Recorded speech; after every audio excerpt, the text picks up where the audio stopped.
اوكي، صباح النور. هذا الكونت متاعي على جوجل. اللي سألوا كيفاش تحصل على الفلوس، ما تتحصلش عليها بالوقت، لازم فما اجراءات تعملها. انا ما كملتهاش الكل باش نهز الفليسات. اما تحل كونت في جوجل، ما نعرفش اذا في الدول العربيه ينجموا يعملوها ولا خاطر ما نجمش نعملها في تونس، ما طلعتليش. اما في اوروبا طلعت لي. اي بلاصه نمشي لها يلزمني نحل الجوجل وين باش نمشي وين باش نجي، باش تقيد المسافه متاعي.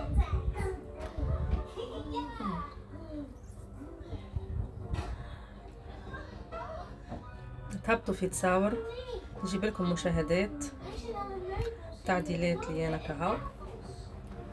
تدخلوا للصفحة متاعكم، لازم تكون معناتها مساهم بالكدا، تكمل هذا من الكل الارشاد، تكمل الاخر باش نجم تحصل على الفلوس. انا ما كملتهمش الكل، انا مازلت في مراجعة المبتدئ. مرشد محلي، هذا مقداش مهبطة تصاور فيديوهات وما تابعوه. تدخلوا للمزيد من المعلومات.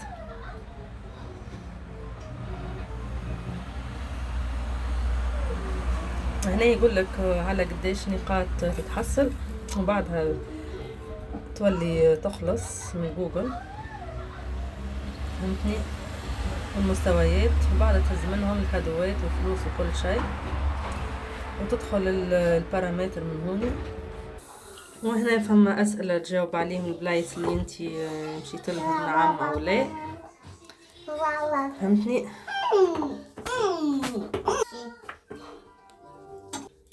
باهي، هنا نمشيو للنشاط التجاري، فهمتني. اش عندك اش عامله؟ انا مازال مش مكملتهم الكل، ما بديتش. بعدها تدخل على اعداد اعلانك بالكامل، اكيد لاحظتوها، وتعمل متابعة على اي حال. حصيلو فيها برشا تكسير راس للي فاضي يكسر راسه.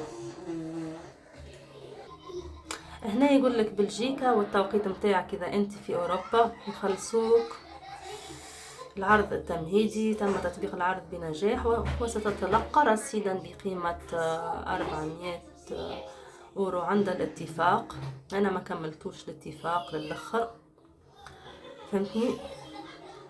هنا باسم خويا، خاطر حال بنفس الجوجل متاعي الله يرحمه، قالوا لي اللي هو هز تحب تغير الاسم، ما غيرتش. تو نغيرها حتى والتجاري باش تظهر لك رسوم مؤقتة بمبلغ 10 أورو على بطاقتك، وعادة ما تتم إزالتها في غضون أسبوع. يعطوك يعني كل مرة 10 أورو ولا ينحولك 10 أورو. ما فهمتش كيف ما بديتش باش نكسر راسي فيها. مع الحبالة متاع توا، وقت اللي بديت نعمل فيها في بالي حبالتي فالنتين ولا مازالكي ولدتو، كيف ما بديتش. وتبعثلهم ويبعثولك الفليسات من الاثنين إذا محتاج المساعدة، من الاثنين من الجمعة تاعنا 9 تاع الصباح بتوقيت غرينتش. وهذاك هو. واللي فاضي باش يكسر راسه ويخدمها، شوفوها كان عندكم في البلدان العربية تنجم تخدم خدموها، ما عندكمش ريقلوا اموركم. يلا وربي يعينكم. اذا هزيتوا الفليسات قولوا لي، تو نكسر راسي فيها.